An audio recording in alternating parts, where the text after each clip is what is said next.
Mr. Smoot, you don't happen to be leading us in the direction of something dangerous. Well, we are going to the laboratory. Smoot, we marked the shapely trees, the river, and the mountains. What? Cats? For the sake of posterity, you have utilized the descriptive gargantuan. Is this meant intentionally or artistically? And Pinavir bravely ran away. And no one would blame you. Time, space, timey-wimey. Don't touch the trees. You feel as your bodies pass through this ripple.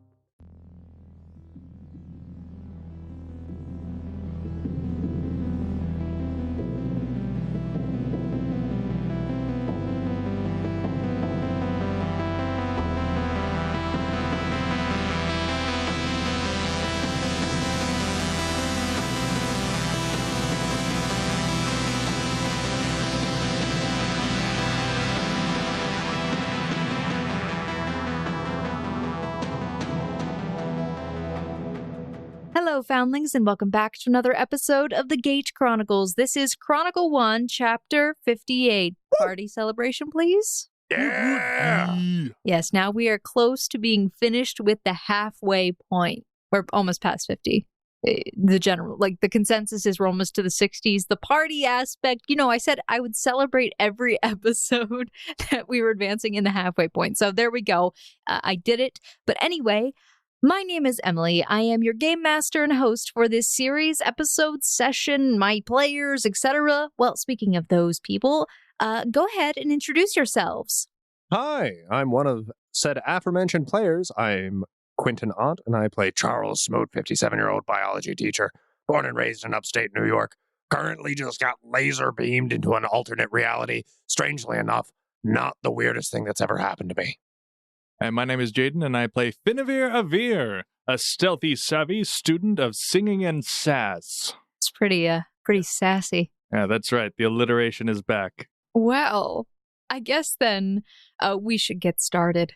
As the party ventured forth across the bridge, or what was left of a bridge, they encountered a gigantic cyborg gorilla, barely managing to escape with their lives, and crapping their pants. They soon made their way to the laboratory ruins.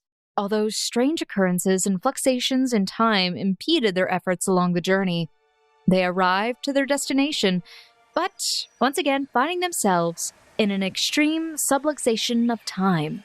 And that is where we're picking up. So yes, as you described, with very astute words, you got zapped into another place by an auto-homing space laser that arced with curvature from the research facility and just beamed us into a new time. It's like a big bubble that went out, or a wave, right?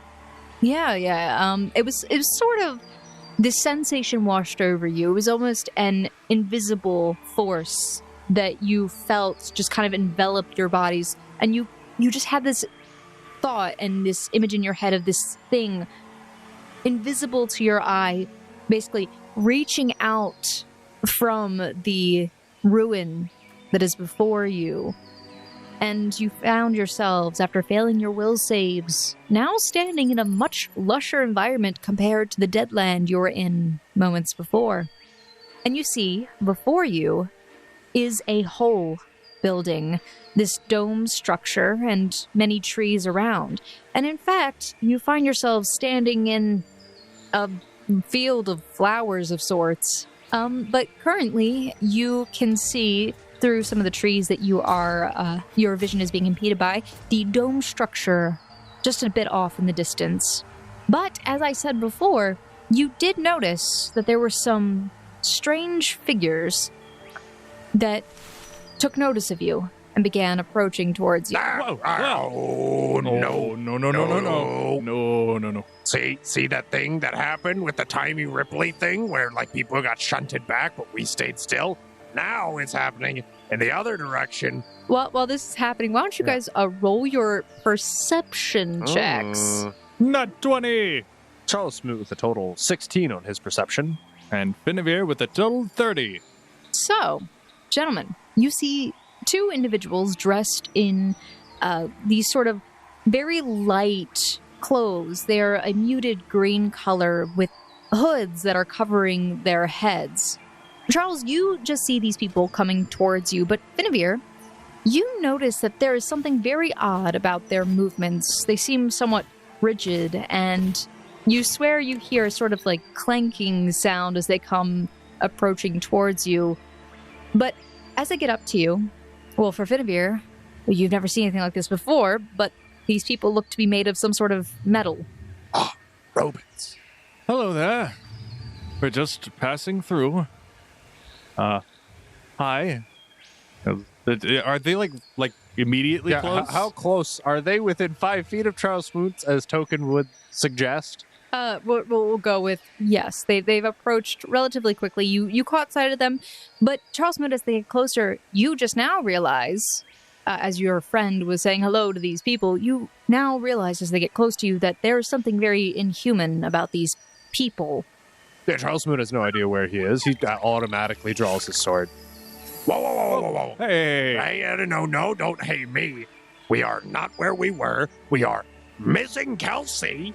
What? Kelsey? Yeah, see? Oh, you're right. Yeah, no, Finavir, you probably would have noticed that immediately. Yeah. There are strange people. This is not where we were exactly. More specifically, it is not when we were. All right, well, maybe we wait 10 minutes or something. Let's not point our swords at people who are obviously unarmed.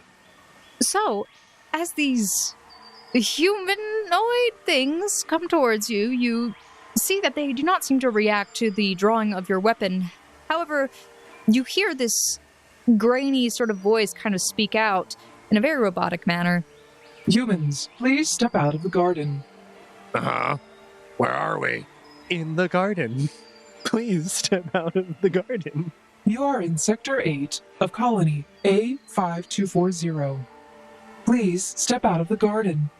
You see, strangely enough, that these robots, as Charles Smoot has identified them, and metal people for Finavir, I don't judge based on people's metal tone? skin. they don't have any facial features other than a pair of blue eyes that seem to glow underneath of this white metal plate that is their face. Can we speak? We'll get out of the garden and Charles Smoot begins walking out of this field of flowers. can we speak with they're a human in charge, a scientist or a researcher maybe? Who's in charge of this sector? You are searching for Dr. Rebecca Rift, correct? If that's who's in charge, yes. Can we speak with her? Dr. Rebecca Rift is in the laboratory. Can we just walk up there? Dr. Rebecca Rift is in the laboratory. All right. Could you point us in that direction, please? I mean, it's right up that hill thing up here. Right up there. Oh. The big building that was destroyed and now no longer is. You know, with all the crazy things happening, I try not to make a habit of assuming. You're right. Maybe there's a secret underground tree base or something. Or maybe the laboratory we passed on the way here, but disjointed in time, I suppose? Or maybe. Who knows? Sorry. Which laboratory she's at? So you're asking them which laboratory? Yeah. And Finn asked, could you point in the direction of the laboratory? Okay. Can you take us there? So this metal person, this robot, simply turns and starts to walk towards the metallic building, the domed structure that you see off in the distance. As you guys are walking towards this building, you see a number of these other robots in the area. They seem to be carrying these strange devices with them. Some of them are leaning down around some plants, and they look like they're holding this device over them and kind of moving their hand across the field as if they're scanning something. Is there a light coming out from it that would be indicative of that? I don't know if Finn has a frame of reference. Finn doesn't have much of a frame of reference, but yes, it does look like magic to you. Yeah, I guess it would. Or science. Oh, yeah. Isn't that great when you mix science and magic in one campaign? Or, as long as we are not impeded, I guess we'd be walking into this laboratory. This robot guides you towards this dome structure, and you find yourself standing in front of it, and you see that it is mostly made of metal and glass. All right. I think Finn would probably mutter to Smoot on the way, I don't know why anyone would ever build out of glass. It gives you very little protection. A lot of natural light, nice aesthetic, really loud music, you know. Oh, this isn't a city. You don't exactly have fortified walls. What if monsters come to attack? Yeah, there probably aren't that many monsters. As barbaric of a place as America sounds, I doubt there weren't monsters where you grew up. Yeah, but like there were like the protective like police forces. So I mean, like you didn't really worry about it, and if you did, you just kind of like filed a lawsuit and got money. So, is nobody else going to comment on the fact that we are literally not where we were before? We're not. No, Valen, don't worry. We are where we were. We just aren't when we were. We just need to keep the panic internal until we learn enough about where we are. Internal panic. Yes, I know much about that. Internalize it, and then just let it all out on whoever Dr. Rebecca Rift is. Mr. Smoot. Oh, no.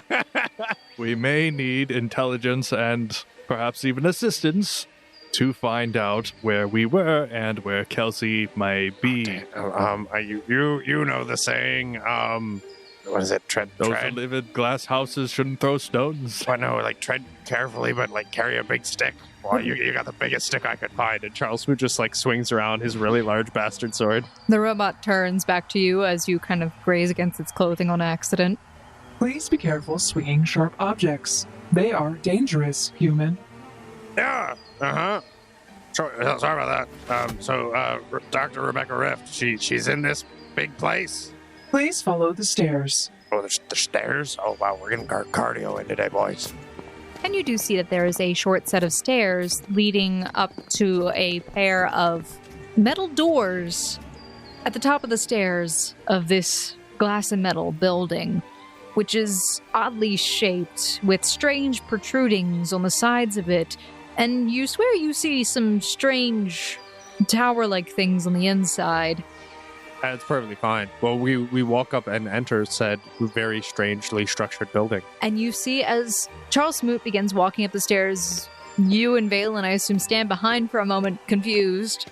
Yeah, we're going to let Smoot go first. Yeah, because you've never seen in the this. building, so And Charles Smoot begins to walk forward. Yeah, I went. Finn would mutter, I don't see any handles. And you see that the robot is standing at the bottom of the stairs with you, just standing there, watching as Charles Smoot walks up the stairs. And he goes up like about 10 stairs. Charles Smoot doesn't even touch the doors, and you see them part for him. All right, first a glass building, and now magic doors. It seems just a tad wasteful. Oh, wait, are we not... Is Charles really a magician? Because that was weird. No, the doors are probably magic, right? There's no way that... Can I roll a perception check to see if I heard them? You can roll a perception check, but your attention is very... They're whispering to each other. Yeah, 100%. But they're not that far away. It's only an 18. You hear something about Charles and weird. Well, you watch it, you young whippersnappers. I might be weird, but at least I know what an automatic door is. And Charles Smoot just continues walking into the laboratory. Valen looks at you confused. All right. All right, well then. He walks up the steps with a hurried pace. All right, Finn would keep up. As you get up there, the doors kind of like start to close. And then He would jump back. And then they kind of slide open again a little bit. Clearly, Finn, you are not worthy to enter the building. He would, as if he thinks these doors are trying to decapitate him, make a swift movement through the Okay. the All right. So like you were standing there for a good few seconds. So like this happened twice where the door would kind of close all the way and then it would open up again because it senses you there. And it happens 3 or 4 times before you dash in. Oh, ha! Worthy. Worthy, yes, I did it. Good job. You passed the test of timing. It's an evil door. You just walk. Just don't do it super slowly. Or else it will kill you? No. What kind of word what is all of this? What do you mean? It's an automatic door. The door senses when you're there and it opens for you. It is magic. He looks over at Finavir. What else does the door know how to do? That's it. That's all the door does. It opens and it closes, guys. Hello, magic door. It's not going to answer you. It can sense us, but does it have feelings? As he waves it at the door, kind of opens and then closes. Guys, you are getting really distracted. You are not worried enough that we are not when we're supposed to be. This has happened to me twice now, and I'm not very happy about it. You told me to internalize my feelings. Which one is it supposed to be? Because I am... Well, now I'm out-ternalizing my feelings. All right, well, I'm panicking, and we need to get Kelsey back. Rebecca!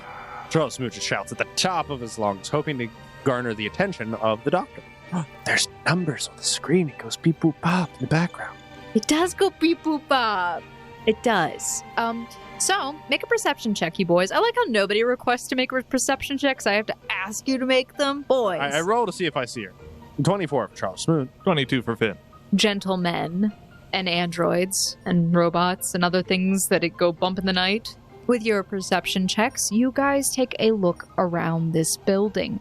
You don't see anybody beyond more robots. You see a few of them are standing under these strange structures that are situated around the edges of the room that have glowing lights over a few of them, and you see that under the ones with these lights on, there seem to be a few robots standing underneath. They seem to be resting. Gotta recharge every now and again. Finn sees a person, so he's immediately going to go and try to get some information. That's a robot, bro. It's Finn, brah. It's Finn, bruh. Right? But you do see that there is this strange, well, for Charles Smoot, it appears to be a console, but for Finavir, you see this rectangular structure with images of something flashing across it. It's glass, and you see letters and things. You don't know what it is exactly. It's magic. But you see, standing nearby is another robot who, as you walk up, you see that they have something that is a little different about them. They're wearing a name badge. I swear, if this is Rebecca. Can I read it? And it says, "Hello, my name is Pal." Name is Powell. Hello there, pal. Is it? My name is Finavir Veer. We're new here, and we have a lot of questions. I was hoping there's someone we could talk to try to, acquaint ourselves with the area.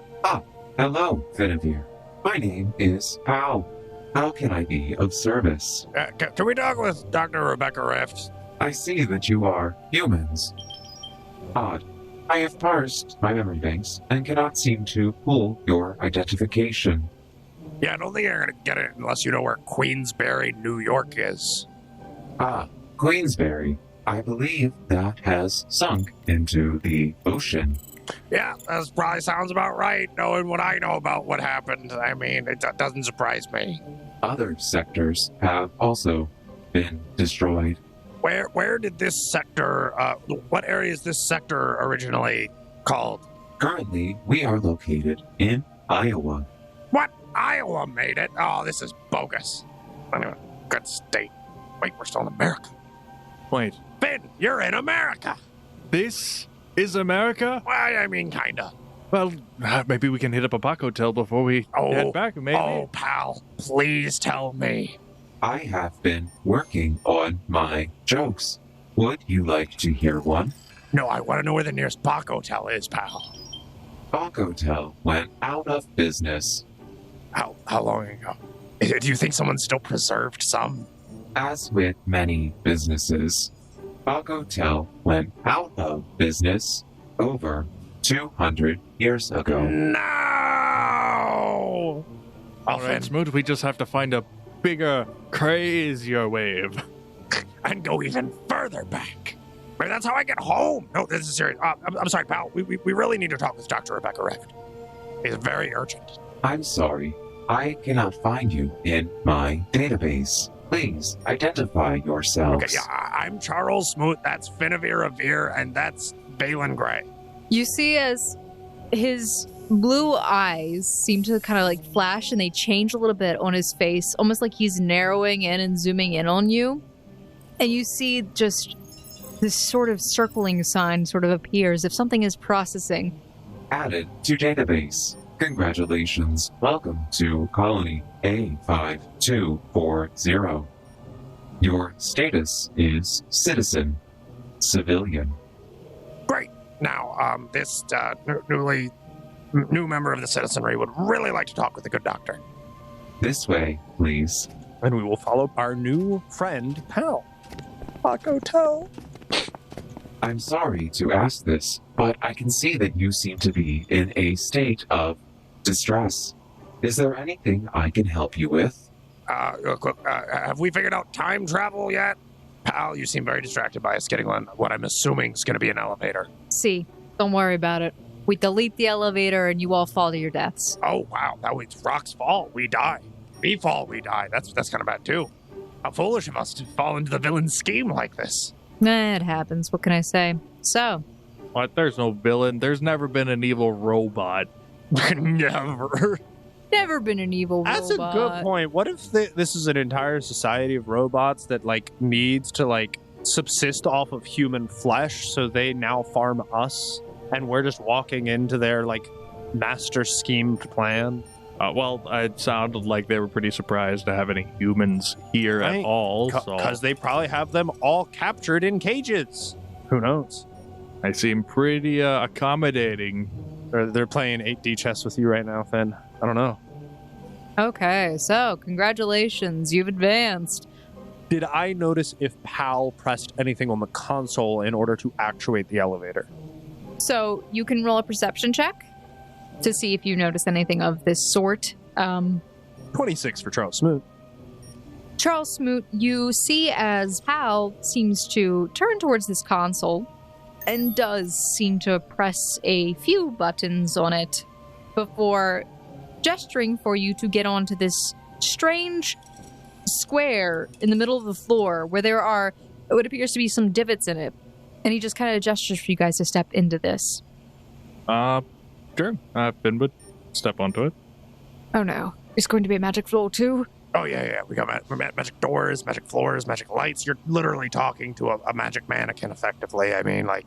I thought Rayland was the the powerhouse of wealth. Look at this place. You wish. It's always been America, baby.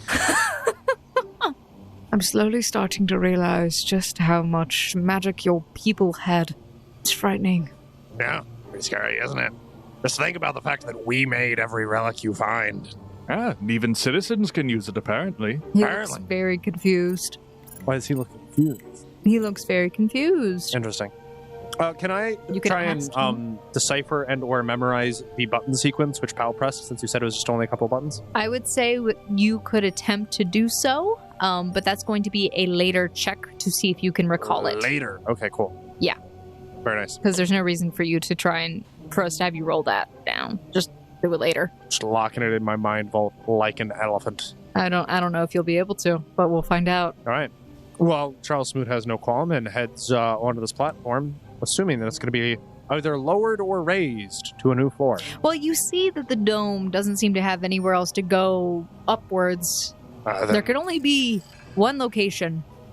Another dimension. No, I'm kidding. Oh, there it transports us back further in time to when there weren't robots. Oh boy, it's Skyward Sword. We've now entered Inception, and we're going to be multi-layered deep in time travel. Sure. Boys, while you're doing this, I need you to roll your perception checks. Or no, I'm sorry, not perception. I need you to roll a will save. Oh no!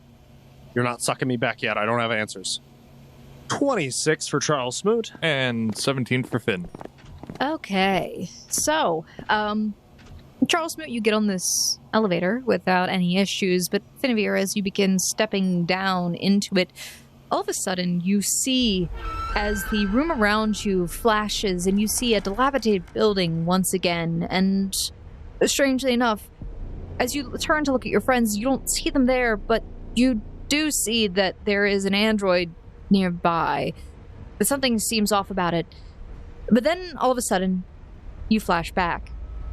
You don't disappear, but your vision catches glimpses of this strangeness. Finn would go, Mr. Smoot, and then as it flashes back, he would just, like, latch out and hug him.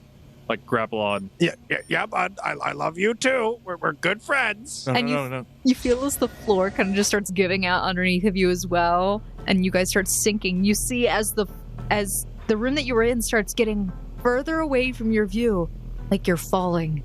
You don't understand, Mr. Oh! It's not very fast. It's very slow. So he goes, oh. He's just panicking as he's like descending an inch at a time. I'm just imagining my first time as a kid stepping onto an escalator, which was terrifying. Come on, bud. You gotta get with the times. We're on magic floors now. Mr. Spoot, you disappeared. You weren't here. No. I'm pretty much sure I have been here the entire time. Seriously, after all the stuff we've been through, you would question that. You see as Valen has his arms like kind of out, like he's trying to balance as this floor is just slowly just maneuvering Valen, down. just get a steady stance. You don't really need to counterbalance it. However, Charles Smoot, as you are saying this, you realize that as this floor sinks lower, there is no wall around you. In fact, the space around you is almost like a giant cavern underneath, and on this small square, you realize that if you even lose your balance, you could fall. Never mind, Valen. Do counterbalance. Make sure. Yeah. No, okay. Back in my day, we had railings to normally keep us safe at least a little. You see Powell kind of turns towards you. I can tell you are in distress. Here, let me tell you a joke to lighten the mood. You know what, pal? You're really insistent on this. I will give you your time in the limelight. What is your joke? What did the man say at the robot funeral? I don't know what a robot is. The robot's a metal person. Rust in peace. Ha, ha, ha, ha. That's good. That's good. They're made of metal, so they metallic features. Right, they rust instead of rest, and the saying is "rest in peace." Yeah, good. I can tell that my joke hit off well. Would you like to hear another? Yes, please. Anything to distract from our current situation. Why did the robot need therapy? Because it was transported back in time. Incorrect. Because he was bottling up his feelings. Ha ha ha ha ha ha. Is that? I don't get that. Get one. it? No. Bottling? Are robots bottles? Actually, I'm an android. Oh, it's the name of your people. It is the designation of my race, I suppose you could call it. But officially, my model is PA-01. Yeah, okay, and who exactly made you? The greatest company of all. Oros. Does Dr. Rebecca Rift work for Oros? Yes. All the scientists in the colonies work for Oros. Do they now? Question. If I had a contract, could I get my money? I'm sorry, I don't understand. Can you look in your database for me? I participated in a sleep study. Charles, what are you doing right now? Shush. I'm talking with Pal, okay? But I participated in a sleep study in Roanoke, Virginia. It was an Oros-sanctioned event. They said I was going to be asleep for 10 days or so and that I would get $10,000. Oh, that's quite a story. I'm going to say that much. Balin, shut up. You don't know what half those words mean. No, I don't. But still, quite a story. You just see as Powell seems to stare at you, and you see his eyes are doing that strange motion again. I'm sorry, but that file is confidential. Who would I have to speak to get access to that file? You would need to advance past civilian. You would need to join the military or be authorized by a higher Oros personnel. Would Dr. Rebecca Rift have access to that file? No, her clearance is not high enough. And finally, the elevator comes to a very smooth stop. Honestly, you don't even realize that it has stopped because the room that it stops at is completely dark until all of a sudden you see his lights kind of flash on down the hall.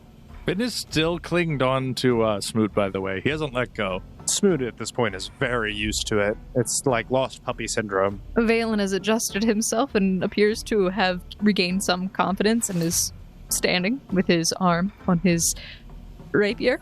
Although you see a little bit of shaking in the palm as he's trying to steady it. Is it over? We're not dead. I don't think we fell. I think we're here. It's kind of dark. And then the lights shoot on. Oh, wow. Okay, well, yeah, motion sensing lights, that's also kind of a thing. You see that there is a hallway before you, and Pal steps off. This way, please. How long do you think it's gonna take for us to get to the doctor? Like, what floor is she on? We are on the same floor. She is in Laboratory A. How far away is that? It was right around the corner. Charles Smoot is following Powell. Generally speaking, Mr. Smoot, A comes first in the alphabet, so it would be logical that the laboratory would be the closest one. Oh, I'm sorry. Does everything function as logic would dictate to you with the fancy moving doors and floating floors? Well, I suppose if you're swimming in resources beyond my wildest imaginations, then potentially. All right, so who knows? Maybe they're so far beyond your imagination that they've restructured the entire alphabet, and A is now somewhere in the middle. Oh, no. Math is math, and the alphabet is the alphabet. Really? Because I could show you an alphabet that would boggle your mind, but... You are walking down the hallway, and as you ask Pal this question of how far it would be, he sort of turns to you. Right down this hallway. Oh, okay, cool, great. Lead the way, pal. And as you're walking down the hallway, go ahead and take a look around.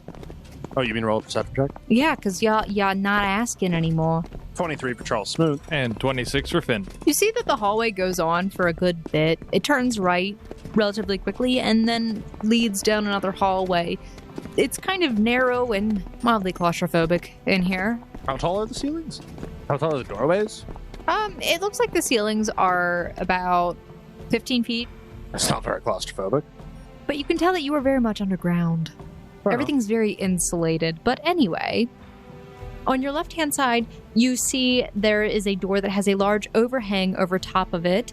And on the right side, it looks like there is a door that has glass panes in it, and it seems like it's an office. Which door's she in? This one on the left. Yep. Okay, cool. Yep, that's my left. Is there a handle on this door? There are handles on the doors here. Finn, if Pal isn't immediately going to open the door, Finn would try to go forward and try to open it. Charles Smoot, immediately upon Finavir grabbing the handle, interrupts him. Whoa, are you trying to kill us? What are you doing? Wait, can I sense motive that? Sure. What is Charles Smoot's intent here? Charles Smoot is 100% joking, attempting to imply that some form of harm will occur. So you are lying to him, so you do need to roll a deception check. Perfectly fine. I'm terribly trained in deception. Oh, actually, I'm not. That's wild. So what's the opposing roll? Is that perception in this Yes. version? Actually, technically, it is I that rolls your perception for a sense motive. Oh, yes, that is correct. Finavir, you can tell that Charles Smoot seems to have something up his sleeve as he tells you to halt in a manner of speaking. You kill us all. You don't know what you're grabbing. He's going to try to turn the handle anyway. It's not a handle, it's a pull. It's a pull. Oh, it's pull. It's a pull door. He's going to try to open the door. No, I like you trying to turn it better. I know exactly what this is. What? I can tell there is some more stress involved in this group. Would you like to hear another joke? No, pal. That was a joke, but... Oh. Get it? Because he didn't know what that door was, so I lied to him saying you could kill him. That's funny. I have a joke too. Would you like to hear it? Maybe a little later, pal. We got to talk to Dr. Rebecca. Very well. And you can see that his eyes look a little sad. We don't have time for this. We could get transported back to our reality at any second, and I need answers. Finn, being the diplomat, will, at this point, after assuming the door is open, let Smoot and Valen go ahead, and he will try to get Pal to say the joke to try to keep, well, for one, to keep up our diplomatic relations. I see. That their feelings matter. I mean, these are people. Yeah. The robots. Valen eyes Pal warily as he walks by, unsure of how to feel about this thing. But he walks by you nonetheless through the door. Yep. Charles Smoot pushes through and opens what other subsequent doors he needs to in order to get into this room. So, Finavir, you're standing outside the door, and Pal is standing there, waiting for you to go in. Oh. I would very much like to hear your joke, Pal. You see as his eyes sort of light up and he looks at you. You swear that there is almost a smile in his eyes. Quite literally, a smile in his eyes. Ah, yes. This is a good one. I have been working on it for ages. Why wasn't the robot a good teacher? Don't know. I don't know. Because all he did was drone on and on. Ha ha ha ha. Finn is going to try to mimic the ha ha ha ha as genuinely as he can. Okay. So that's going to be Ha ha ha ha. He's good. Smile. It's a disguise. It's your Yeah, it's your deception. yeah. You can use a deception. You're trying to disguise your voice to sound like the robots, in a way. Yeah, he's trying to participate in this culture's humor, and it seems the participation is an ungenuine laugh because he's interpreting the android's laugh as ingenuine, as it doesn't sound like a regular laugh. So he's going to try to genuinely participate in an ingenuine laugh. Okay, so you guys hear in the background the robot laughing, and then Finavir also laughing. Ha ha Ha ha ha ha. ha ha ha ha. And they like this goes on for a Goes little on bit. for like a minute straight. Meanwhile, Smoot and Valen are just in the next room. Yeah, Smoot and Valen, you guys walk into the next room. You know, if you want to look at things, you I would like a perception around. I want to see if I can find the good doctor. 19 for Charles Smoot. It is not very difficult to find the doctor.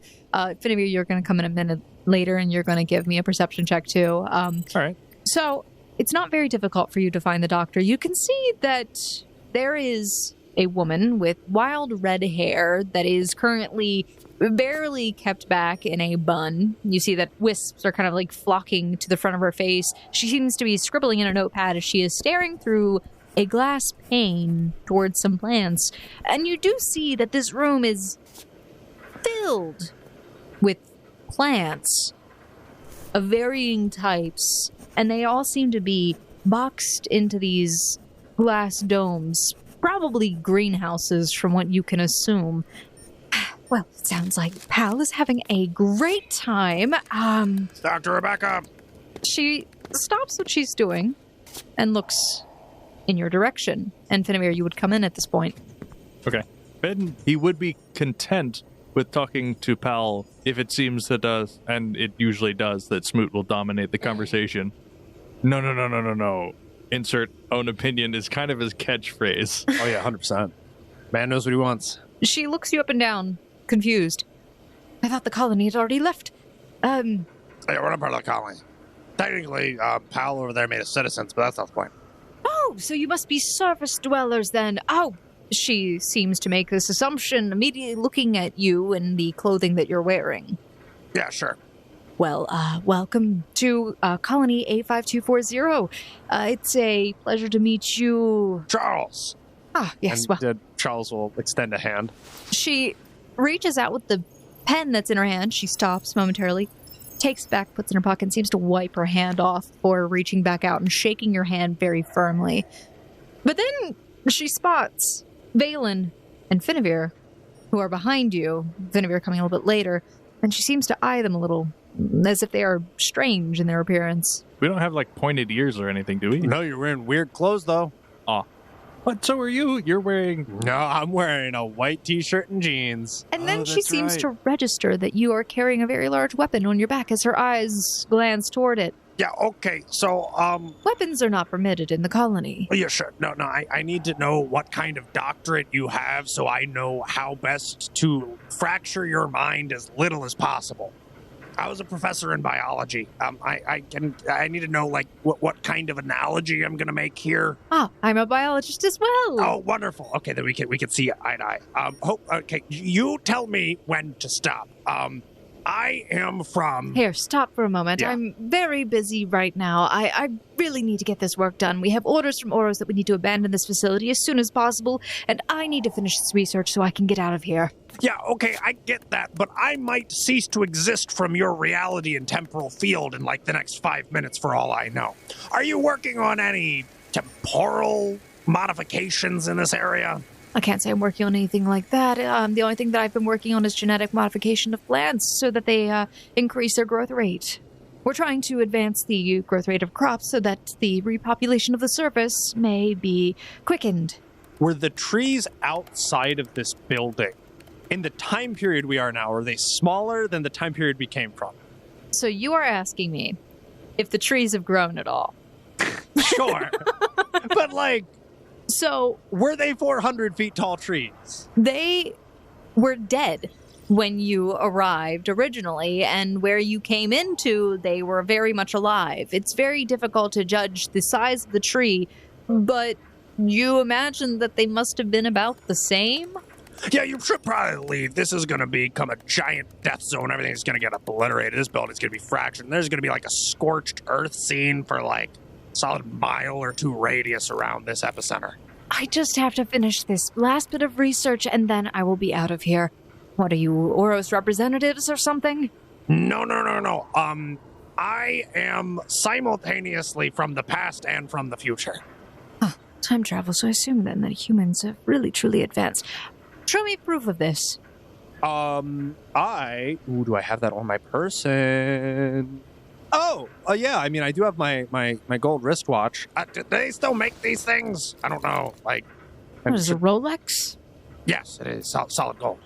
Right, and you're showing me this because it's proof of what? I'm trying to think what I only. How do you want me to prove that I'm from the past? Like what? I grew up in Queensbury, New York. If that's any. Apparently that's sunk. I don't know. Oh yes, that was before the catastrophe. Yeah, I'm from then, and now I'm coming from after the catastrophe. Like significantly. All right. Like I don't think you understand. I ate Bakotel growing up. Well, wonderful. We have time travelers now. But I simply must get this research done. And if only that's... although this is somewhat strange. What's strange? Maybe I can help. Two biologists working together will probably get something done faster. What's your degree level? What? I only had a master's and never went for my doctorate. She laughs heartily. What? I didn't have time for all that extra college. Doctorate program kicked me out. Didn't make the cut after the second year. They didn't accept my paper. The thesis statement wasn't strong enough. Charles, what exactly are you trying to do right now? Okay, honestly, I want to know more about Oros because apparently my file's so confidential, according to Pal, that even the good doctor couldn't access it. She looks at you and clicks her pen. Interesting. So, you have affiliation with Oros prior to... Yeah. Do you know about some sleep study that happened in Roanoke, Virginia? Can't say that I do. Okay, yeah, so I participated in that. However, when I woke up from said sleep study, I woke up in the future. Right. Now, can we talk about this later? I really do need to get my work done. Is there anyone else we can talk to? No, everyone's left. Does the Promise Pod project mean anything to you? I believe that was a prototype at one point, but that's about all I know. I'm a biologist, damn it. And so am I. Fine, what are we looking at the plants for? I'll help you get your work done and we can have this conversation. We're looking at the plants because we are trying to accelerate the growth of them so that we can rapidly grow crops to help with the reproductive cycle of humans on the surface, and also to help with the overall resurgence of the population. Thousands of colonies are probably rising to the surface as we speak. Okay, great. And what are you doing to accelerate the plant growth? Are you introducing new fertilizers, enzymes, sugar-based food source, track the growth rate? What's going on here? You are civilians. Do not worry yourselves over this. I might fade into temporal nothingness from your perspective of reality in mere moments, and you don't want to have a conversation with me? Why would you fade into temporal in-realities, then? Because it kind of happened on the way here from the front door. Okay, we were walking up to your research facility, which was when we were was completely destroyed. We came in, hit by a giant wave of energy, and then were transported back to now. But, according to my friend over here, he's been blinking in and out of existence. He's taking what Finn said, and it sounds like he's exaggerating it more than what actually happened.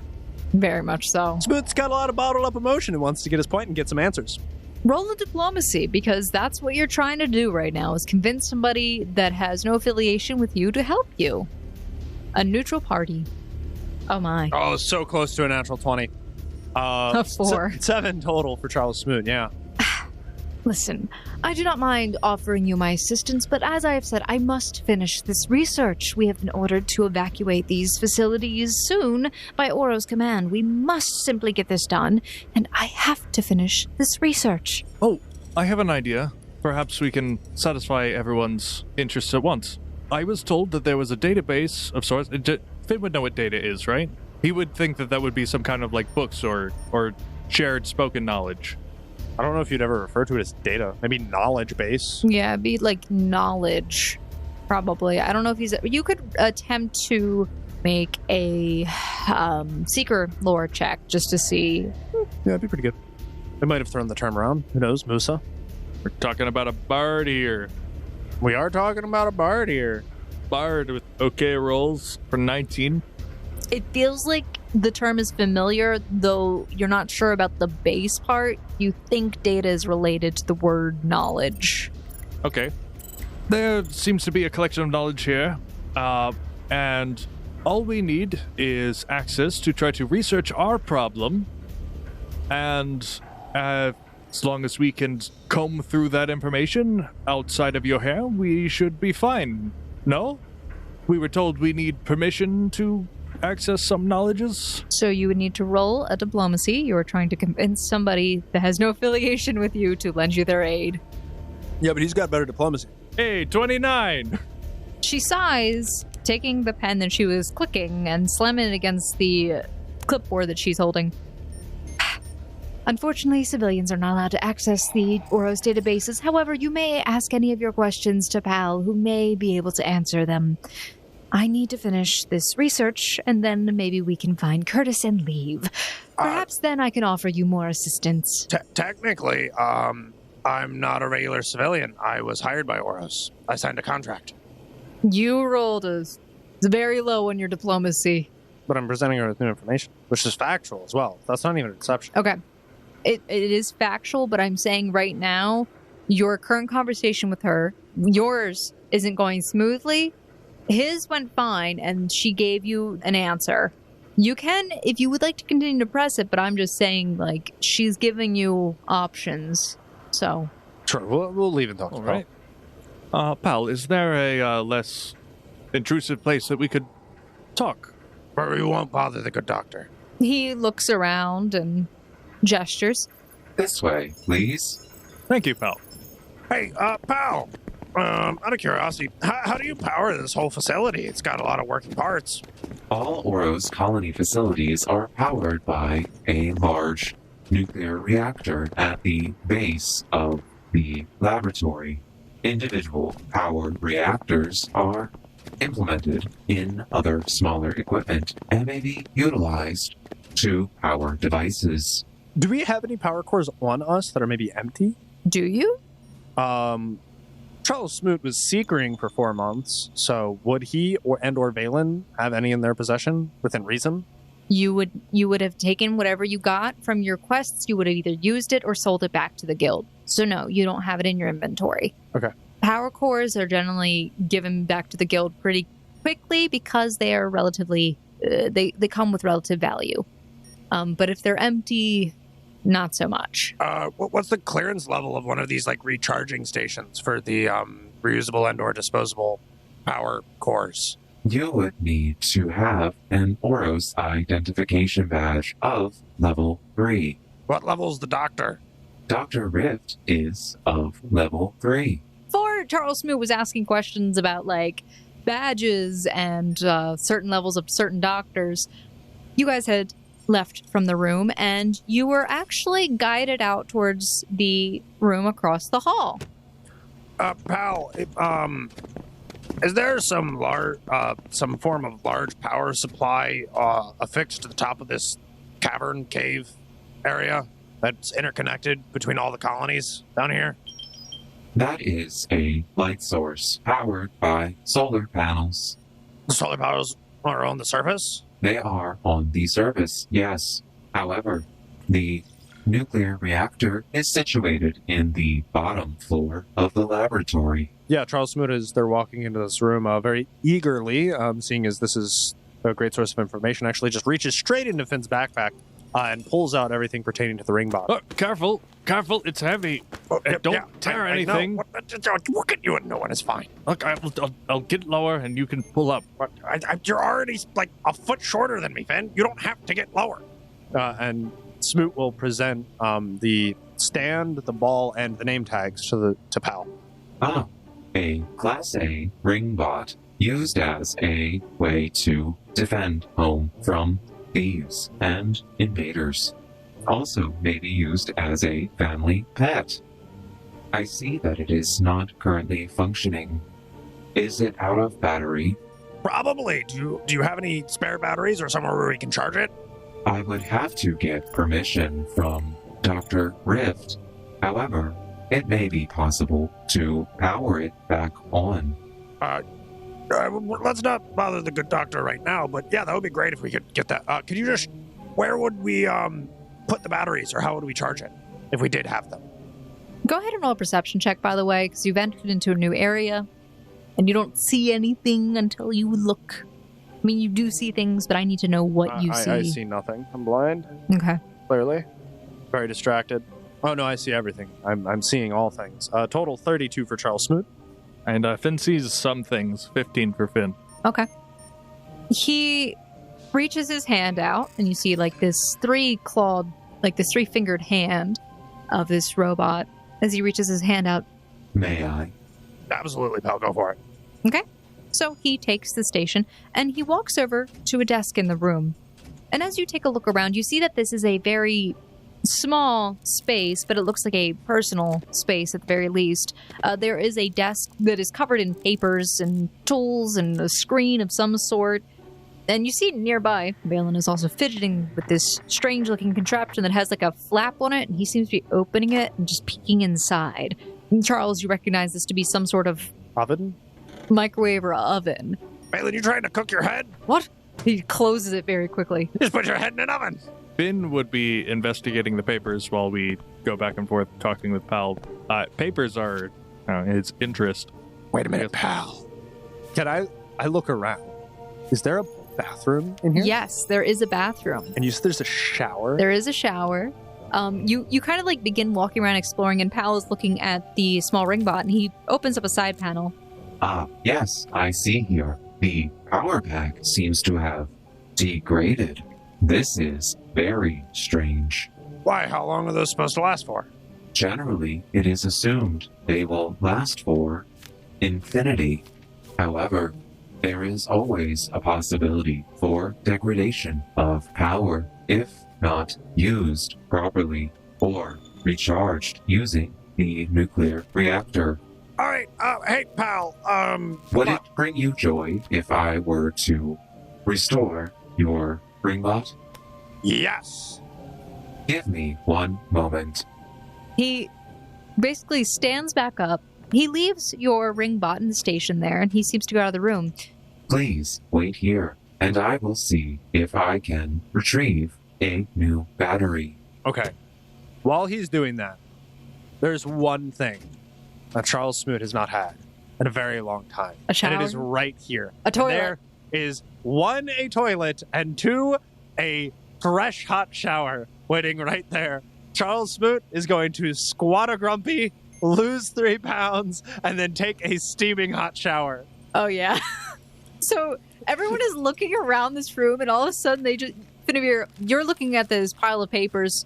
Charles, you do see that there are some things that are relatively interesting on that desk, but your first most priority is that shower. Oh, yeah, absolutely. Finavir, you hear something all of a sudden just make a very loud whooshing sound in a nearby room that you remember Charles Smoot going into. Smoot, are you okay? I am the most fine I have been in a very long time. Oh, God, what is that smell? Valen's just waving his hand in front of his face. Well, listen, heat empowers the owner. I don't know what to tell you. There are 2 things I came in here to do. Finn is going to try to tie-dow the air. I succeeded in the first test, and I'm going for the second one right now. What? How? Oh, gosh. Oh.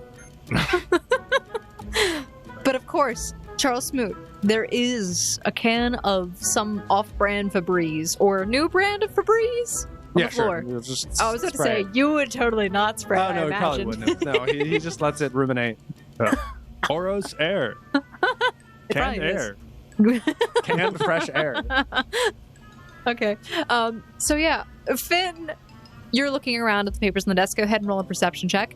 And you see Valen is sitting in the corner. He seems to have picked up a book of some sort and is kind of like flipping through it confusedly. That's a 14 for perception, and I do have a question. I might have an answer. The player here, distinct, and I guess to some degree, Finn, does remember that when the Americans came to his land, they had some difficulty with his language. Oh, yeah. Are the tables now turned, or can he read these papers? The tables are turned. Oh. The turntables of tables. There are some letters that are familiar, but the words are phonetically different. Smoot! Why? They changed the alphabet! That's what I was saying. You just hear, though, Finamir, as you're saying that, that's what I was saying. Sound of something whoosh again, but now it's not the same. It's a lighter sound, almost like rain indoors, echoing in a nearby room. Smoot, are you sure you're not fighting a small sky or something over there? Oh, yeah, I'm winning, though. Don't worry. I got this all under control. Okay, Valen finally just closes the book. I can't read this, so this is useless to me, but what are you doing in there? Valen walks over towards the bathroom Charles door. Smoot has no Just shame. He only opens has the door. confidence. He opens the door in confusion. What? Why is it so warm and steamy in here? What is going on? Pinavir, come here. No. Okay, Finn will come. Yeah. Guys, I am naked in here. Get out. I thought you had no shame. Well, I don't know what you guys walking on in. You're not fine. You know what? College shower. Everyone hop on in. You guys, well, okay, so it's like one of those showers where it's the side view is cut off, but like there's a glass pane which reflects directly in the window the mirror that is directly across from the shower. Who designed that? Me. Oros. Oros The did. future. The future. Future. So, I love this. This is great. Charles, Finavir, I need you to roll another will save. Oh, I better do well. I want to stay here. I want to finish my shower, and I don't want to be teleported nude back into my right time and place. Charles Smith's will saves a 15. 22 for Finn. So, Finn, The turntables have tabled. you're staring into this bathroom. You see as water is trickling down from this strange spout. But all of a sudden you see as Charles Smoot starts looking around sort of wildly. And Charles Smoot, as you were showering, all of a sudden you feel as though instead of water trickling onto your body, it's almost like a stream of cockroaches falling onto your skin. And the shower that you're standing in all of a sudden looks filthy and grimy. There is mold climbing from the ceiling down. In the mirror, you see jagged pieces of glass kind of hanging out and spilling over into the sink below. But you see no sign of your friends. Do me a favor also, roll the perception check.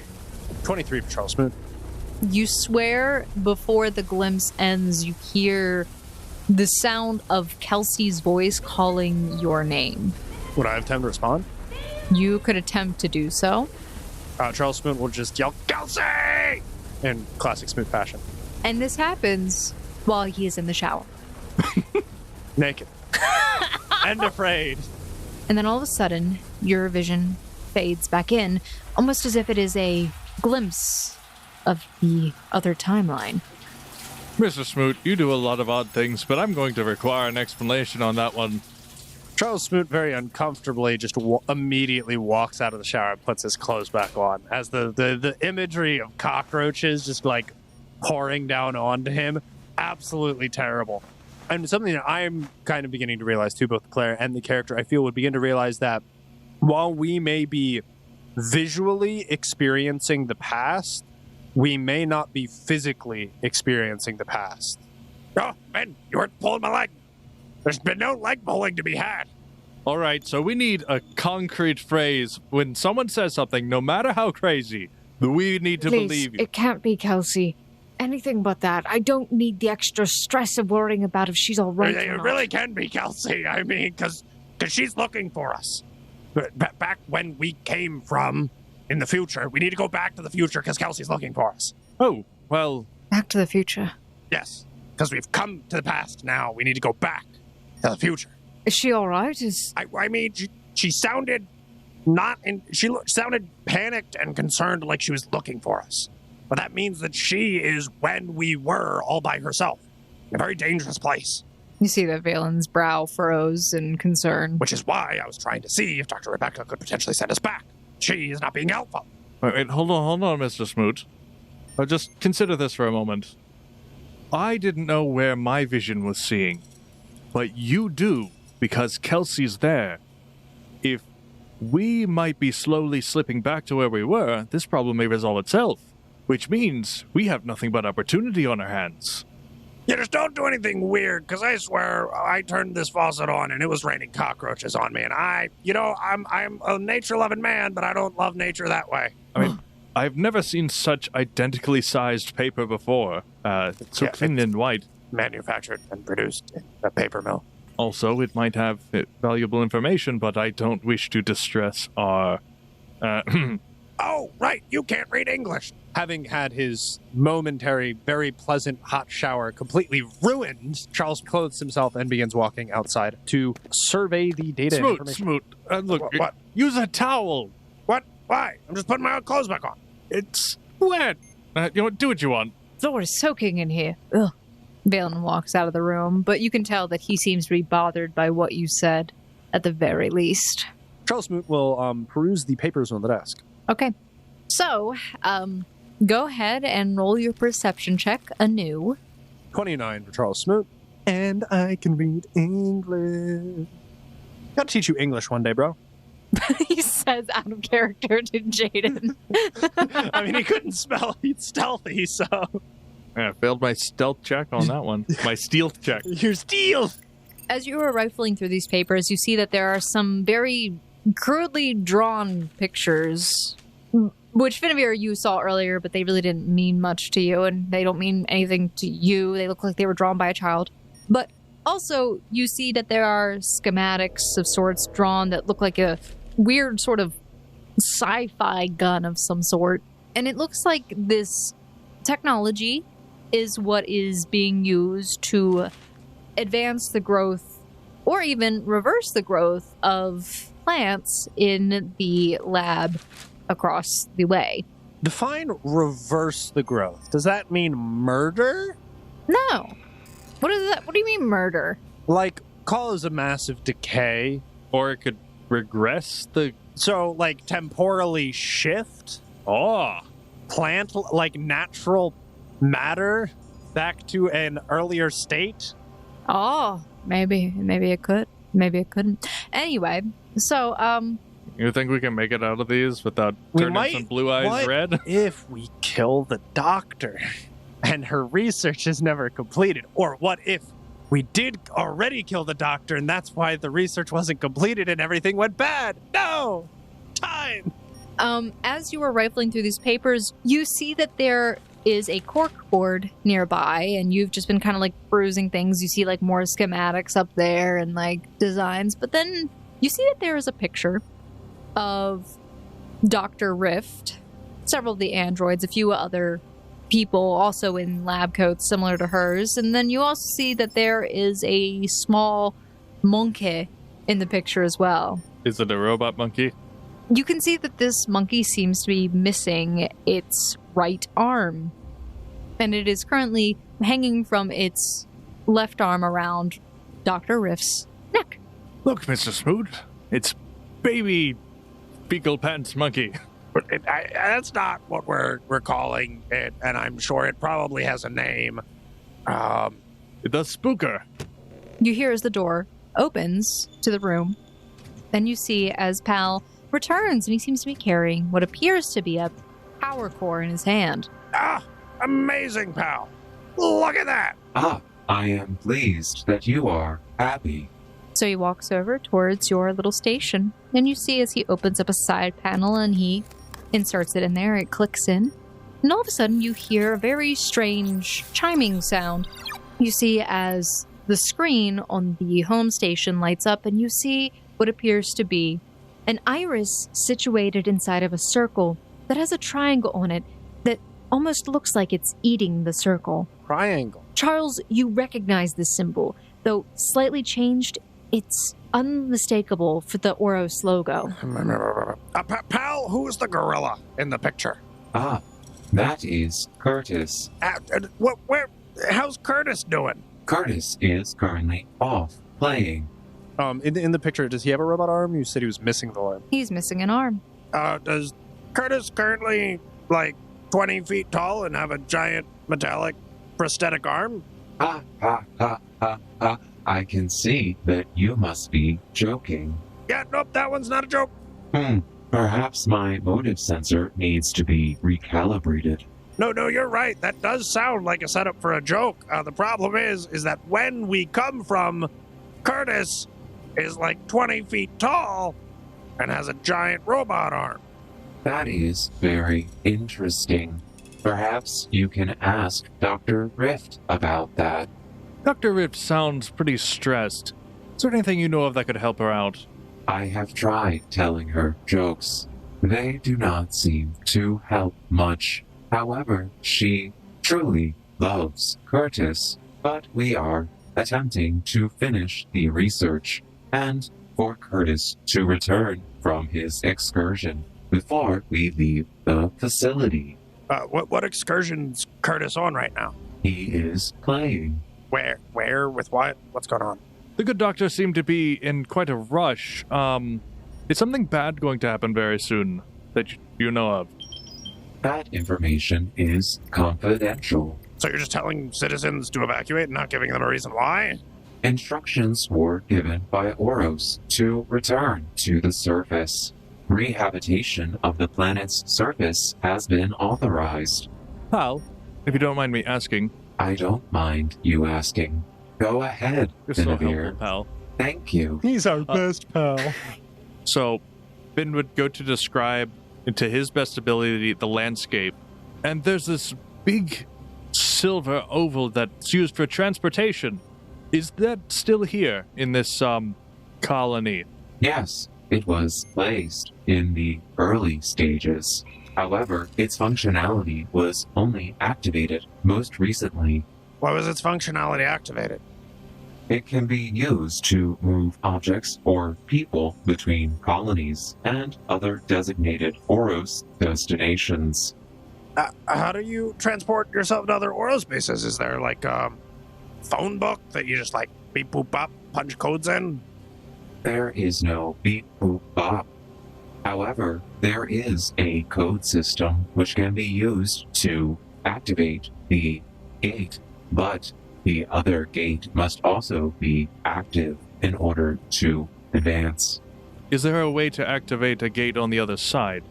If you maybe had the right code or something? If you have the key, you could do so. Are keys physical, or is that a metaphor for some kind of input number of symbols? Yeah. If you have the key, you might do so. Could you describe the key a bit more? Is it a thing that you can hold in your hand, or do you punch it in? Because So one of the consoles. I believe the keys are physical. Oh, okay, cool. They are carried by the Order of Oros. The what? The Order of Oros. Can you give me a diagram of the hierarchy structure of how this works? I'm sorry, but that is not stored in my database. How do you know about it? I am only programmed to give general information. Oh yeah, the satellites that you mentioned earlier that are up on the surface. Do you know how those work? I believe you are referring to the solar panels. And he gives you a very generic explanation. Okay, yeah, What is the goal of the Oros organization? The betterment of humanity and survival of humanity. Okay, yeah, are they known for breaking their contracts? I don't understand. Well, why, I had signed paperwork with the Oros facility, and I'm just, like, wondering, like, who I should take that up with. Mr. Smoot. Listen, I'm just saying, I signed a contract technically, theoretically. I'm employed by Oros and shouldn't have civilian status. You're not employed by Oros, but yeah. I was hired as a freelancer. That's not how that contract works. Sure, well, I don't know. I never read it. I was never given a contract. You don't have a copy of it, so you have no proof. Yeah. It's locked away in that confidential folder. Correct. You're going to need to punch your way up the military in order to get Yeah, you think we're going to be here that long? I do not know of any contract. I would suggest speaking directly with a member of the Order in Oros. Is there any way of contacting someone from Oros outside of the space? You have, like, phones? We receive inputs from Oros on our main console. However, communication out has been limited. How come? Communication out has been limited. Do you have any information that's accessible to civilians on the Promise Pod project? Searching database. Promise Pod found. Promise Pods were the prototype for the ARC device. What's the ARC device? ARC stands for Auto Revivification Capsule. Was the ARC project successful? The ARC project was extremely successful. All colonies were stocked with a supply of ARCs. The majority of humanity was stored within the ARC of what remained. Oh yeah. So that no good time for a question. What happened? What happened? Why did states just start sinking? Could we have a synopsis history lesson after? Yeah, like let's say theoretically, like when did everything start going bad? What was the great calamity? Major events. We don't have. Major events. I don't have time. In the year 3999, humanity fell prey to the catastrophe, a series of world-ending events. This may have included earthquakes, fires, nuclear radiation. It is considered to be the sole, most catastrophic event to ever have affected the Earth. Do we know what Is caused? there a paper copy of these events that I could read at my leisure? Yeah, you got like a book called The Great Catastrophe or something? The data is stored. How and where? The data is stored. And is it somewhere we could read it on paper? Could you transfer it to my ringbot? The Ringbot would not be able to hold such data. And you can see that on the screen of the Ringbot, there's a few like menu options. It's just kind of sitting there in stasis. Valen has been staring at it this entire time, confused and kind of like poking at it. Oh God, he's an iPad baby. Could you teach us how to use the Ringbot? Oh God, you guys are jumping around now. Yeah, no. We feel like there's limited time. We would stay We're here trying the to next. do everything. We would be here for the next 5 sessions. if Probably allowed. just asking questions. Charles Smoot would try and punch his way through the military. We're trying to avoid as much. Oh, you stupid idiot! You should have asked this as much as possible. By I asking can everything. tell. We're both ADHD on this one. We're like, ooh, piece of candy. Okay, so before you start asking him to teach you about the Ringbot, why don't you guys take a look at it? Yeah, sure. What do we see?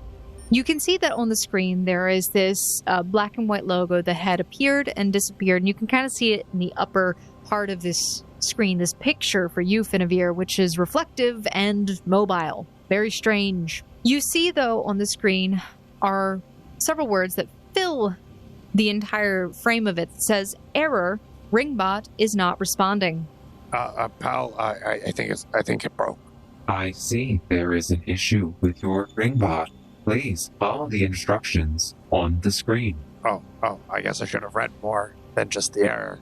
Okay. You can see, though, that beneath that text, when you like tap on the screen, because you're familiar with this kind of thing, and actually Valen's been poking at like different parts of it, and he accidentally touches the screen, things move, and he kind of jumps back. Valen, don't. It could explode. Just assume it could explode. Okay, don't touch it.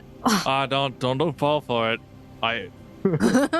Okay, it's not going to explode, but you could break it, and I kind of know what I'm doing. All right, so you see the options. There's data, settings, and boot. It says dibble, Diddle. gribble, and salmon.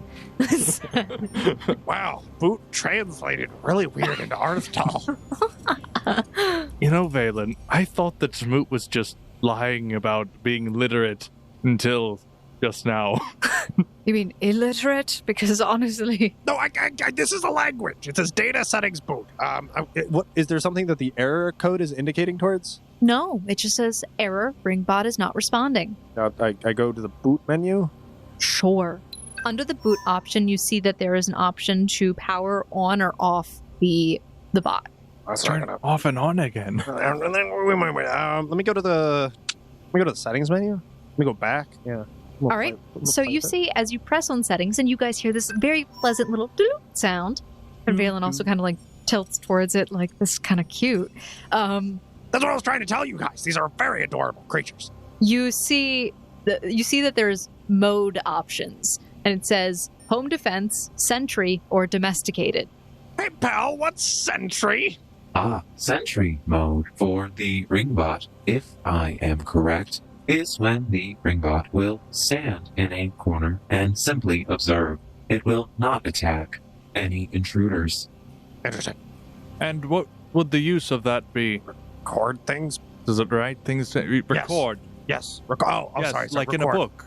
Yes, it records things, but you see how there's the moving pictures? Imagine it's drawing a lot of pictures way quicker than you ever could. This is amazing. That would be pretty incredible. So Well, let's home see. defense then is That's what we why they were experienced. attacking Yeah. us, and then what? Pal, is there a way to disable the home defense mode or like factory reset these? Follow the instructions on the screen. Let's say I had one that was attacking me and I needed it to stop, but it... You would need access to the bot's home station as well as its key tag. Oh, key tag might be a pain. Let me go to data, as that's all that's left. Okay. Correction. Under settings, there's also a section that says reset. Oh, okay, cool, nice. And this is on the tablet, not the Yes, bot this is itself. on the tablet, and it is under the settings section. So there was the modes, and then there's the reset. And what's under data right now? Under data, you actually see that there is a collection of videos, or at least what looks like to be recordings of some sort, that could be selected individually. And there's like a play, pause, skip, and also a delete option. How many videos are there? A large number of them. However, there seems to be some towards the end that seem a little more interesting than others. All right, hey, Fenimir, you want to see what I'm talking about when I say record things? Oh, of course. All right, now what if I told you pictures can move? I mean, I can wiggle one around. All right, yep, let's blow your mind today. And Charles Smoot just plays the last video. Okay, so, Charles, you click on the last video, but as you do so, you just see as the very first video pops up regardless. It seems that this Ringbot is not functioning properly for some reason. You see as an image expands on the screen and begins to move. Oh, it's doing the moving picture thing. Yeah, that's what I was telling you about, bud. Don't shush me. All of you gather around the screen, even Pal, who's looking at it. And you see there's a family that's seeming to gather their things. They are dressed in a plain uniform, similar to what the androids are wearing that muted green color. The father, you assume, seems to be ordering everyone to hurry up so they aren't left behind. You do hear their voices ringing out in very thin and light way.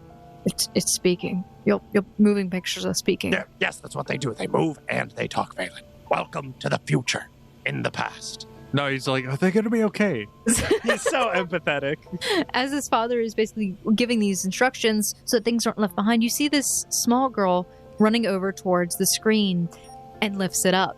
And the view goes black momentarily as it seems to be shifted around in her hands, but you hear the father's voice being very stern. Leave it. Only take what we need. Then there's a small whimper from the little girl as the image is then placed back down. There's a brief moment of static before the image refocuses.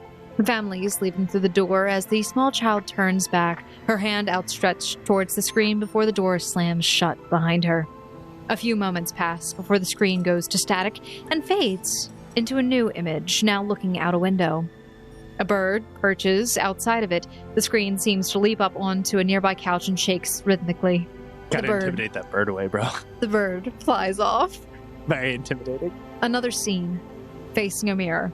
A ringbot stares back. It hops down and skitters towards the mirror, shaking and dancing with its rear legs in the air. The scene then fades into a new one. Once again, staring out the window. The house appears well tended. The glass is intact, but there are no people in sight. And there are many more like this, but over time you begin to notice the buildings degrading and the windows being covered by moss and overgrown plants, until finally the words "low battery, return home, protocol initiated" begins to flash across the screen until it goes black. The saddest movie. I'm sorry, Finn, this one didn't have a happy ending. But the little girl, is she gonna come back? You just hear like a little bit of sniffling. That was the best picture I've ever seen. Finn, maybe that should be your life goal. You could make moving pictures and show them to the world. And we could call them movers. Oh, I mean, we call them movies, but... No, that sounds stupid. What do I know? I only existed when they did. But you do hear this sniffling, and it's not Valen. Is it Pal? It's Pal.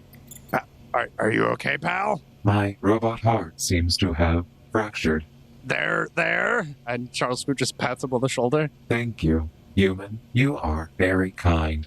Finn would hand him a rag, a clean rag. I don't think he can cry. He takes it and seems to mimic just like wiping his eyes, except for the fact that he just wipes his entire face, and you see his eyes disappear for a second, and then they come back a second later. Pal, are you going to be evacuating with everyone? Or are you going to be staying here at the research facility? The orders were for the humans to resurface. But what about the androids? Are you guys going to stay here? We remain here to maintain functionality of the facility. So in case of an emergency or low power, where do you go? We have our recharging stations. Are they all on the first floor? They are on the first floor, correct. What happens if one of those gets damaged or broken? You have protocols in place to be able to repair or fix them? Repairs would be attempted to the best of our ability. However, my designation is as a personal assistant android. Are there anywhere schematics or anything that would be publicly accessible, just in case we found a broken android, that we would be able to fix it? There are manuals located in the nuclear reactor room. Pal, theoretically speaking, if you were in need of energy and weren't able to get to recharging stations, would a power core suffice? And he would point at the one that he put in the console to manage your energy. All androids are supplied by a small battery pack that we carry within, which can be recharged using the nuclear reactor or solar. So, quick question. You said that the only person who has clearance in order to get to the nuclear reactor is Dr. Rebecca. But what if, when she leaves, who's going to tend to it? I am not sure. Do any of the other androids know? What if something goes wrong with it? The other androids are not programmed to feel. But clearly you do. So you're telling me that inevitably there is a half-life on uranium and your nuclear reactor, which powers you, is going to stop working. That is correct. And you have no way of accessing it.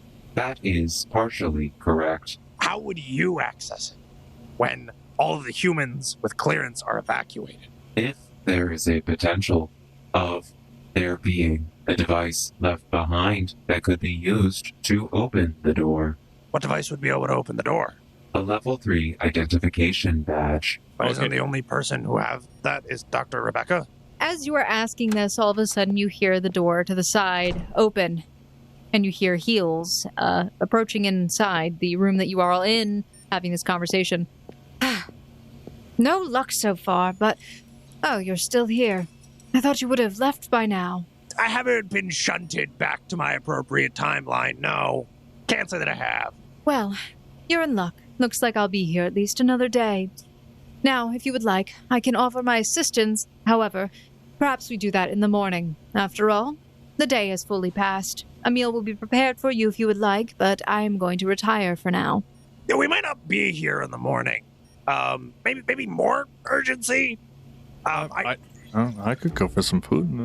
Maybe we could chat over food. I'm not going to turn away. Oh my! Wait! They have processed food. You can experience it. Can you make a hamburger? I suppose we could have one of those made up for you. We do have some lab-grown meat here. Benavir, you finally get to experience that which Kelsey was raving about. But Kelsey doesn't get to experience. What if we can bring it back with us? It's just moldy It's or just something. mold in our hand. I can make you the best hamburger you have ever had. I guarantee that you are correct. I guarantee that this is going to be the most needed hamburger of my life. So, you agree to have this meal here, and with whatever time you may have, you're not sure. However, there is no lie when Pal said it was the best hamburger you've ever had, because it is some delicious lab-grown meat, since they did not slaughter anything. I can't believe it's not meat. I can't believe it's not real meat. It is the best thing you have ever had. Ketchup, mustard, whatever condiments you want, they have it. I don't know that Finn's very acquainted with condiments, but yeah, he'll have it with all the ones that Smoot's having. Lettuce, tomato, pickles, onions, mushrooms, ketchup, mustard, bacon. Oh, do we have bacon? Even if it's bacon, I'll take it. They have bacon, but it's good bacon. Finn would also try to keep an eye out if he can figure out if she ever uses the badge, or to try to keep an idea or tabs on where it might be. Okay. Over dinner. Morbid conversation. Okay. You're going to be leaving. Are you going to leave anyway for the robots to be able to access the nuclear reactor in your absence? Why would they need to do that? So they don't die? They're robots. Yeah, but Pal here has feelings. He cried at a ring bot watching a bird fly away. Robots are just a term you use for metal people, though. He's still a person. Yeah, well, we can... He's right there. Simulated emotions are not emotions. Okay, but let's say that something was going terribly wrong with the nuclear reactor and was going to explode and blow up on the surface. What would happen?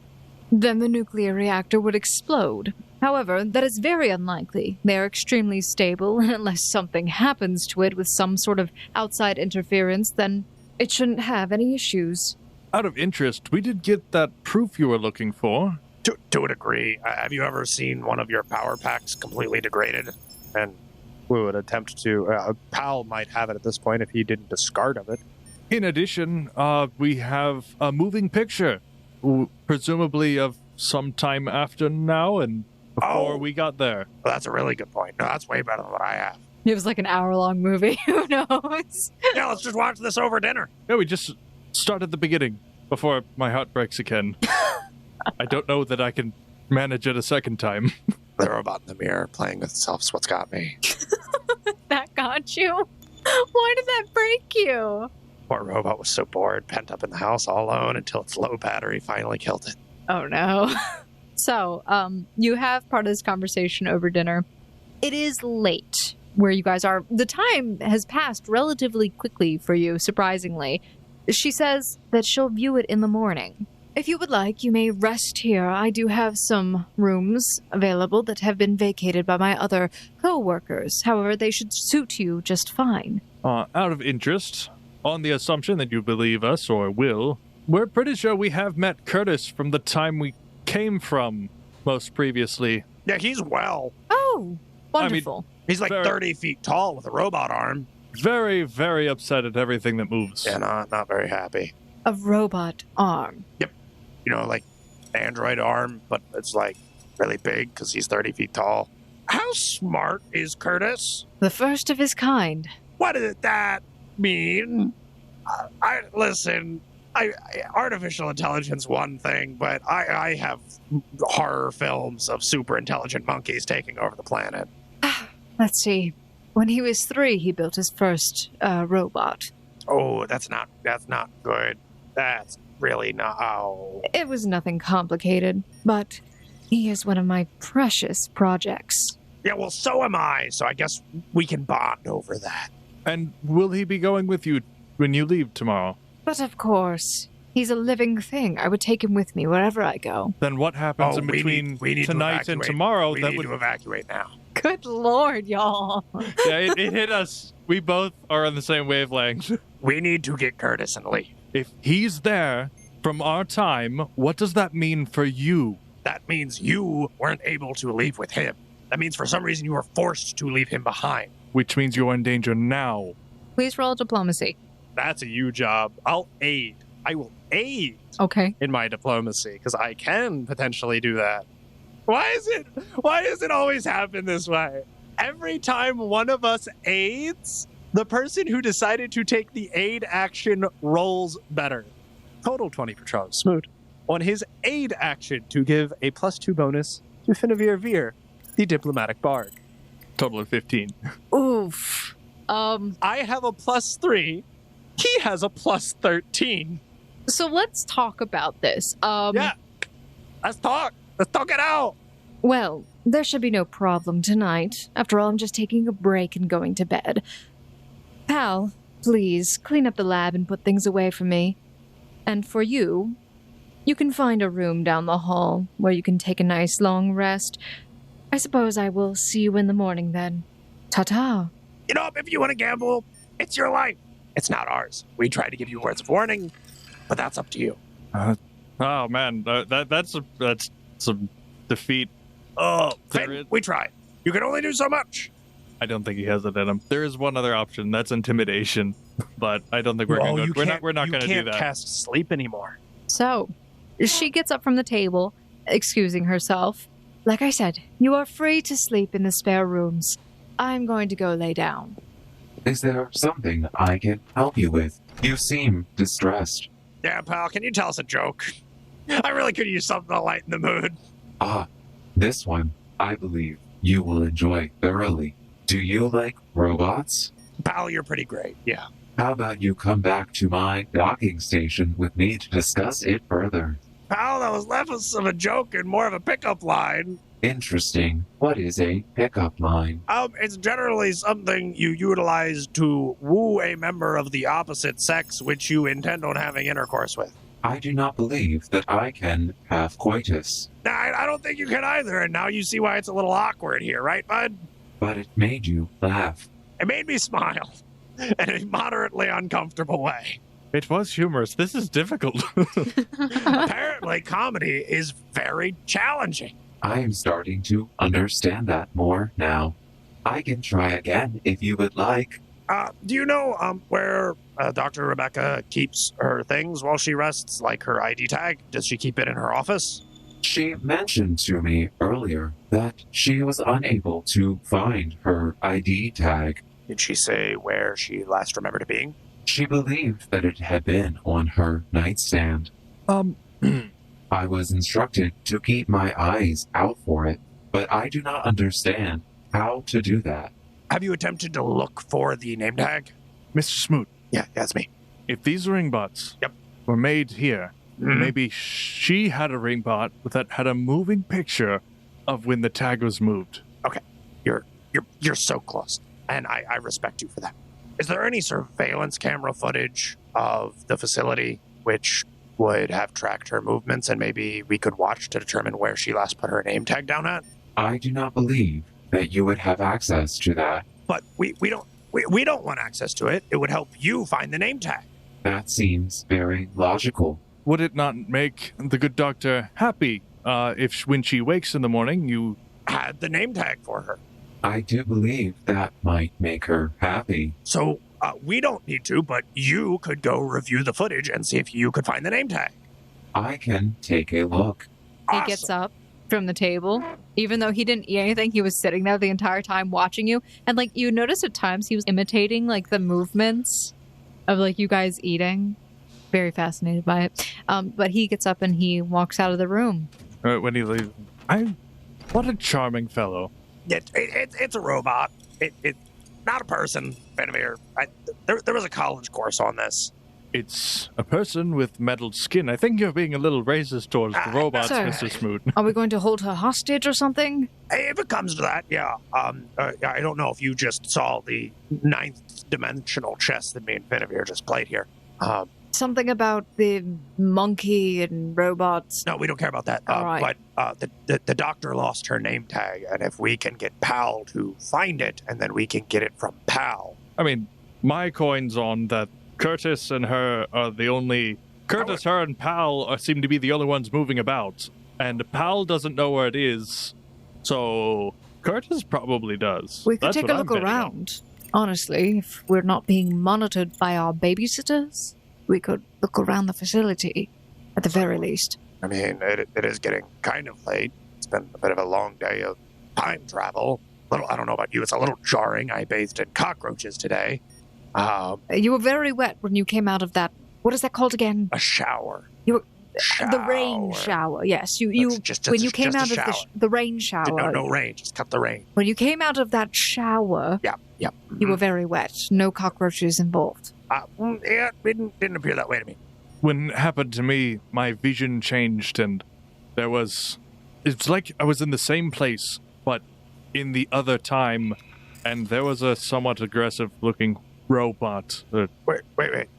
When it happened to you, it was on the first floor, right? I mean, we were in between floors. We were on that death trap of a square. But the very aggressive-looking robot, was it standing where Pal was standing? It was there, but that doesn't mean that it was him. It could have been any robot. Yeah, any sentient robot that just so happens to be in the exact same facility. I mean, who wouldn't be a little upset if left alone for how long, you think? Oh, thousands of years, potentially. Who knows? I mean, how grumpy would you be if you were left alone for thousands of years and woke up in a place that you weren't familiar with? If we go back, though, he might be able to remember us now that we've interacted with him. I was thinking the same thing. He's here now. He might be here then, right? So, you guys are sitting here having this conversation. Valen kind of stands up. All right, so we can either wait here, or we can take a look around. Packs up the ring bot and the console and backpack. Let's go. There are power packs and a lot of things. I wonder if we can just nab a couple of power packs. Let's take a look around then. And we would go off and explore. Exploring the facilities slightly unsupervised, making your way out. There is the hallway that you came from to your left, or further down, there seems to be more hallway. Oh, you gotta go further down. We know what's to the left. We don't know what's further down. So you continue walking further down the hallway, and you see that there seems to be a few doors down here as well, leading one on the left side and one on the right side. These ones do not seem to have glass on them at all, so you can't see what's inside of them. However, there does seem to be a staircase all the way down at the end of the hall on the right side, which leads into a less fine part of the building. This entire section so far has been really nice and well structured, but this stairwell seems a bit dirtier and dark. Oh yeah, it's gotta be where the nuclear reactor is. Charles Smoot goes that way. Okay, so Charles Smoot goes that way? Are you following after Finn? Yeah. We'll, I mean, if we have to come back up, we'll come back up. But you gotta go the most dangerous looking path first. I see. Yes. If it comes to it, Smoot, I have been working on and he's gonna pull out from his bandolier, and he'll spread a bunch of lockpicks. Worthiness. Yeah, I don't know if you noticed, but ID tags are kind of like an electronic key that you need to you know how we move the mirror gates with the pin codes on the console? Yes, you punch the things on the thing and... Yeah, and then the things move and they pop up and then it opens it. Can you lock-pick a gate, Benavir? Oh, but the gate doesn't have anything on the other side. With the door, there's going to be something that keeps it from not moving. You say this as you walk down into a metal-lined hallway. Oh, gosh. Oh, this looks like a dungeon. This is a much more aggressive metal area. I don't like this at all. This looks like we're about to die, And you come down towards the end of this hallway, and it takes a sharp left, and you see that there's a door at the end of the hallway. Is there anything like a pin pad or anything here? No. It just looks like another door. I walk up to it. You walk up to it, and it slides open, and you see... Oh, no. What was that? Oh, no. Oh, boy. Half-Life 2 puzzles. No. I think this is a jungle gym for a very angry monkey. But maybe smaller. I might be able to take him this time. Wait, but he was on an excursion, so he might not be here, which means if your theory is correct, the ID tag might be here. And in the worst case scenario, we know where it might be in the future, but please, let's not go down that route. He would be too big to fit down here now, though. And when we found him, he was in his nest, which means he has a new home. As you guys walk in, Charles Moot, you are correct. You see a room that is filled with barrels and wooden planks, as well as metal poles and beams, and all littered about the room, but also, like, there's trash on the floor. It looks like a giant playground of sorts. But in the upper left side, you can see that there's like this giant pipe on the floor and just a bunch of other things, but you can roll a perception check if you are choosing to explore this room further. Knock, knock. Anyone home? Curtis, are you here? Gotta be polite. You don't just want to walk into someone's house. 17 for Charles Smoot's perception. You spot up on a pedestal. There appears to be a small table of sorts, and like the overhang that's kind of like a cover for a secluded bed area. But there is no sign of Monkey. Try and make my way up there. All right. Roll acrobatics. Roll your athletics or Climb something. check? Climb check, yeah. Let's see if I can engage my inner Monkey. 18 for Charles Smoot to engage his inner ape. Are you going to try and go up there, Finn? No, Finn is gonna cling to his hunch. He's just gonna investigate around. The temptation was there, but the time limit feels real. Okay. So, Charles Smoot, you are actually successful on trying to climb up on this pole. Luckily for you, it's not too high, but it's kind of like at an awkward height for you to be able to pull yourself up. Definitely made for a young gorilla to just kind of ape his way about. You make your way up there, and you see that there is a stack of, like, papers and various other things that seem to have been stolen or hidden away. Is there a ID badge? There does seem to be something that could be an ID badge wedged under the table leg. He was tired of the table jiggling, so he stole her ID tag because it was the perfect width. I have the perfect use for this technology. Unga bunga.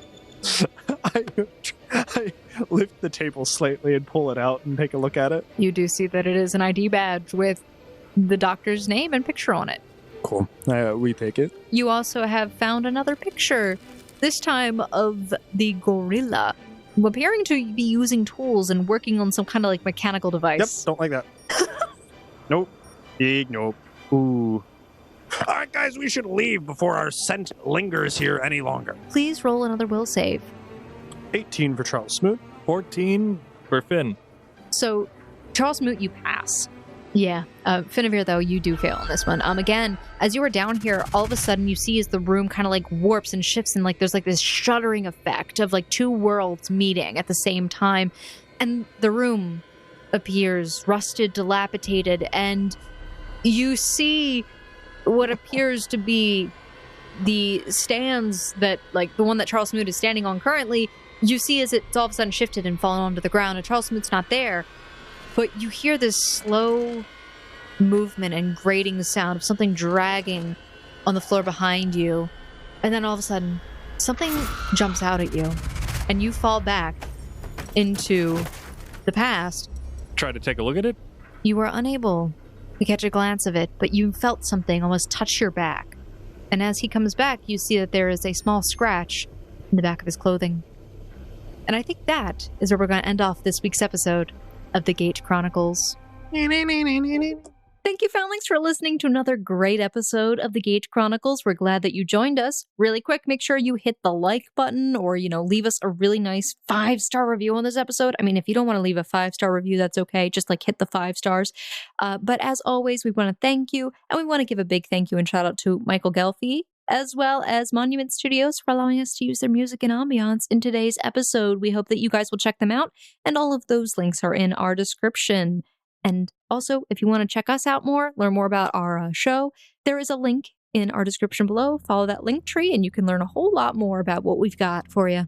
All right, Foundlings, that's it for me. We'll see you next week on another episode of the Gate Chronicles. Bye, guys. Bye. Bye-bye.